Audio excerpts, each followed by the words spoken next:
चक्र का पाठ करो दिन आठ ठाठ से प्राणी, फल पायो में नारायणी।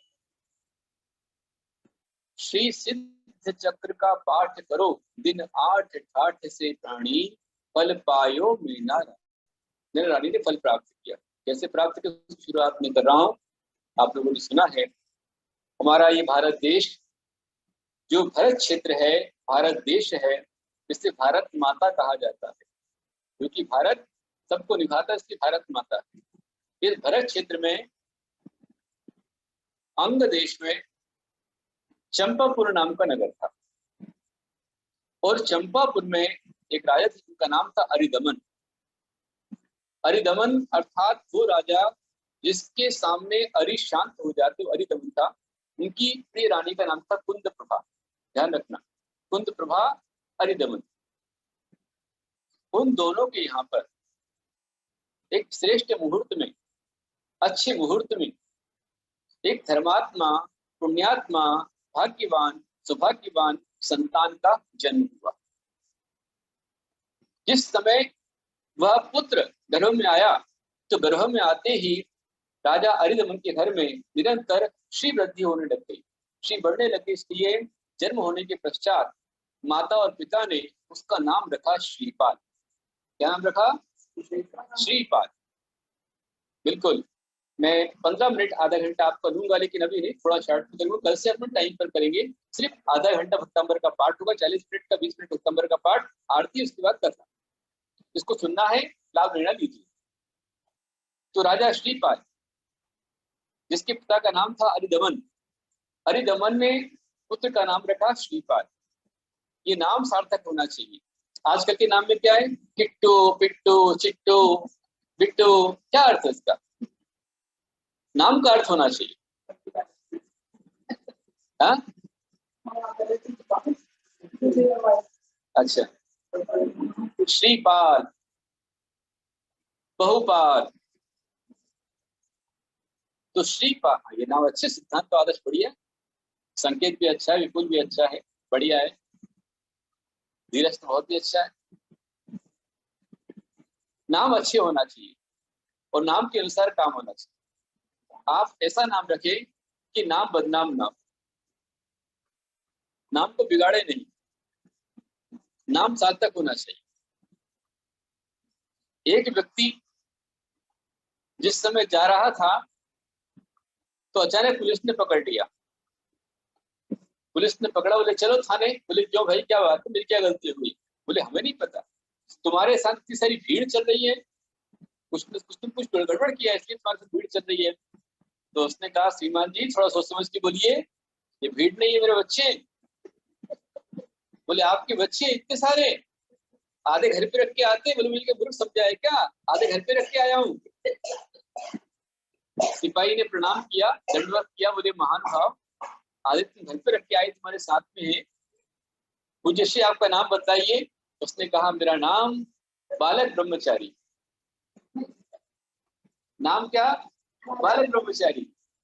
और काम क्या? बहुत सारे बच्चों की फौज। ऐसा नहीं, तो श्रीपाल नाम रखा गया।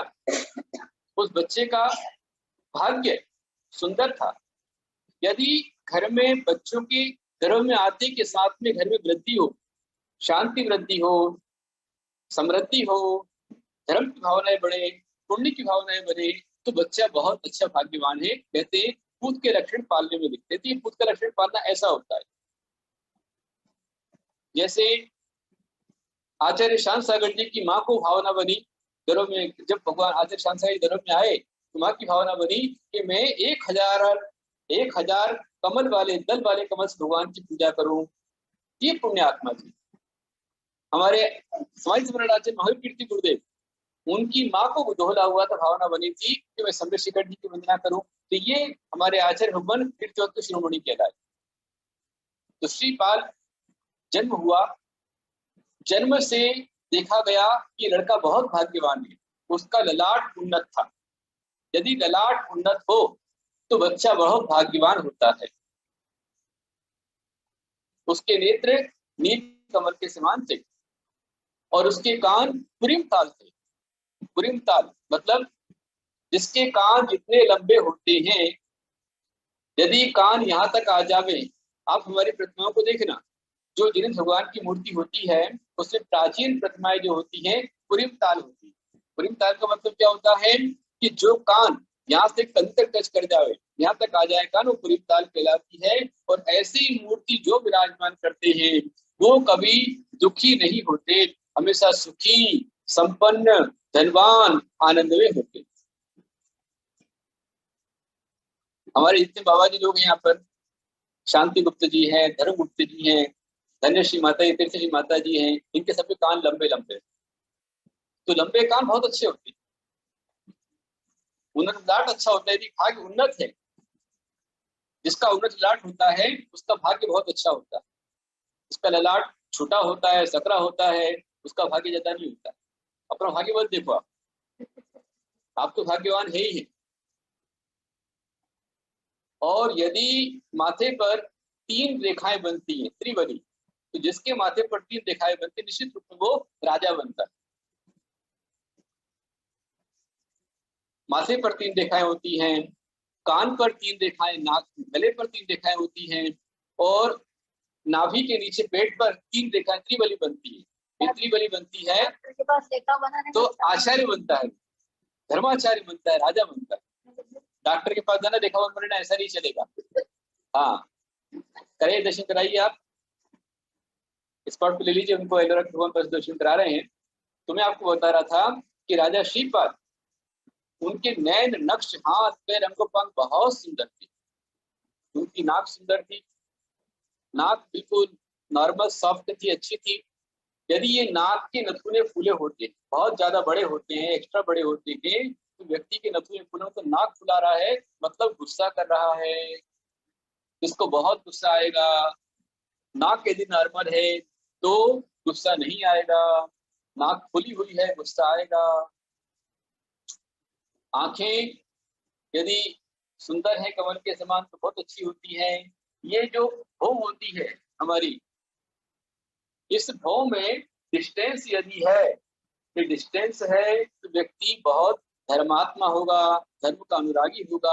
और यदि ये भौं मिल जाती है, पूरी मिल जाती है, तो भौं के मिलने पर व्यक्ति भोगी होगा, संसार का रागी होगा, व्यसनी होगा।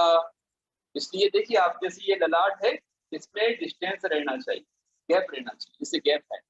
और ललाट उन्नत होना चाहिए, कम से कम 3 से 4 इंच यदि उन्नत ललाट है, व्यक्ति भाग्यवान होगा। तो श्रीपाल राजा राजकुमार बहुत भाग्यवान थे, लाल ठीक था, नैन उनके कमलों के समान बहुत आकर्षक सुंदर थे, और बिल फल के समान थे, कान लंबे थे और हाथ भी लंबे थे। जितना लंबा हाथ होगा उतना व्यक्ति बहुत भाग्यवान। बिल्कुल, कर्मों को जीतना है। यदि मैं दीक्षा लेकर के 10 साल दीक्षा हुई मेरी, मतलब 1991 मेरी दीक्षा हुई, 1991 में, और 91 में जुलाई आने के पहले 2001 में 27 मई को मेरा आचार्य पद यदि हुआ है 10 साल के अंदर, निश्चित रूप में ये गुरुओं का आशीर्वाद, और कुछ न कुछ सामरिक शास्त्र लक्षण है, उसके कारण से होता। उसके सारे ग्रह, राजा श्रीपाल के सारे ग्रह उच्च के थे। उसका सूर्य मेष राशि में था, चंद्रमा वृषभ राशि में था, मंगल मकर राशि में था, बुध कन्या राशि में था, गुरु कर्क राशि में था, शुक्र भी उच्च का था, लेकिन सूर्य शुक्र साथ में बैठे थे। सूर्य शुक्र साथ में बैठे, इस कारण से एक योग उसके बन गया। कौन सा योग बन गया? ज्योतिषी ने कहा कि आगे जाकर इससे भयानक कोढ़ रोग होगा। सूर्य पराक्रमी था, शनि उच्च का था, शनि तुला राशि में था, बोलिए कोटि भट होगा, महापराक्रमी होगा, बहुत भाग्यवान होगा, लेकिन आगे जाकर उसे कोढ़ होगा, सफेद दाग होंगे। शुक्र शनि साथ में बैठे होते हैं, सूर्य शुक्र साथ में बैठते हैं तो कोढ़ बनता है। ऐसी सारी भविष्यवाणी श्रीपाल राजा की हुई। राजकुमार श्रीपाल, जिनके पैरों में सुंदर से नख थे, हाथों के नख बड़े सुंदर थे, और उनकी जो उंगली थी, ये सेकंड फिंगर, लास्ट फिंगर, ये फिंगर थोड़ी सी बड़ी थी। ध्यान रखना, जैसे यहाँ ये जो रेखा होती है, इस रेखा से पार यदि उंगली चली जाती है, जैसे मेरी उंगली पार जा रही है, तो उंगली पार जाने पर वो विदेश यात्रा करता है और बहुत सारी भाषाओं का ज्ञाता होता है। ऐसा बहुत सारा विषय हमारे आगम में, सामुद्रिक शास्त्र, अंग विज्ञान, लक्षण वगैरह पूरे आए हुए हैं, जो मैं आपको थोड़ा थोड़ा, जैसा हमारे ग्रंथ में आया है, मैं आपको थोड़ा सा बताऊं, ज्यादा नहीं। तो कोटि भट्ट श्रीपाद चंपापुर के राजकुमार बहुत ही भाग्यवान थे, बहुत ही पुण्यवान थे। माँ जब से बेटा गर्भ में आया तब से निरंतर शिव आराधना करती थी, सिद्धों की भक्ति करती थी। उनके पिताजी सिद्धों का मंत्र जाप करते थे, ओम ह्रीम अरम अस्याउसा नमः, ओम ह्रीम अरम अस्याउसा नमः, ओम ह्रीम अरम अस्याउसा मंत्र का जाप करते थे, सिद्धों की आराधना करते थे, सिद्धों की भक्ति करते थे। सिद्ध आराधना करते करते संतान का जन्म हुआ, संतान भाग्यवान हुई और पुत्र का नाम क्या रखा? कोटि भट्ट श्रीपाल। राजा राजकुमार श्रीपाल निरंतर बढ़ते गए, आगे चलते गए और बचपन से ही माता पिता उन्हें रोज नियम से मंदिर लेकर जाते थे। जो माता पिता बचपन से बच्चों को मंदिर लेकर जाते हैं, उनके बच्चे ही उन्हें बुढ़ापे में तीर्थ यात्रा कराते हैं। और जो अपने बच्चों को बचपन से मंदिर लेकर नहीं जाते हैं, उनके बच्चे उन्हें मंदिर लेकर तीर्थ यात्रा नहीं कराएंगे, उनके बच्चे आगे जाकर मंदिरालय में जाएंगे। तो आपके बच्चों को कहाँ लेके जाना है? यदि बच्चों को मंदिरालय से बच्चा है तो बचपन से उनको मंदिर लेकर के जाइए। श्रीपाद रोज मंदिर जाते थे, रोज भगवान का दर्शन करते थे, रोज माँ के साथ में गुरु की वाणी सुनते थे, उपदेश सुनते थे। चंपापुर में धर्म का साम्राज्य छाया हुआ था और निरंतर दिनों दिन कोटि भट्ट श्रीपाल, राजकुमार श्रीपाल बचपन से आगे बढ़ रहे थे। जब बढ़ते बढ़ते वो 8 साल के हो गए, तो 8 साल के होने के बाद क्या हुआ? क्या हुआ आप जानना चाहेंगे? तो जानेंगे धारावाहिक की अगली कड़ी में। श्री सिद्ध चक्र का पाठ करो, पल पायो में नारायणी। श्री सिद्ध चक्र का पाठ करो, से प्राणी, पल पायो में नारायणी। आज नोट कर लेना, कल पूछना कि 8 वर्ष के होने के बाद श्रीपाल का क्या हुआ? मी काहीच नाही, माझ्याकडे जास्त ज्ञान नाही है, मी फार लहान, अगदी लहान मुनी आहे, माझ्याकडे जास्त ज्ञान नाही है, फार थोडे, आणि मराठी मला शिकवायची आहे, कन्नड ही शिकवायची आहे, इंग्लिश, प्राकृत, संस्कृत, गुजराती, कन्नड़, मराठी सब सीखना है मेरे को और सबसे बात करना है। अरे बड़े बाबा बैठे हुए हैं। अच्छा एक बात और ध्यान दिला रहा हूँ, आगे 24 तारीख को आप जी सकते हैं, मुझे बनना है 718 ज्ञानी बनना है, 718 भाषा को मुझे ज्ञाता बनना है, पर अभी नहीं बन पाऊंगा, भाव बनूंगा, लेकिन आज तैयारी कर रहा हूँ।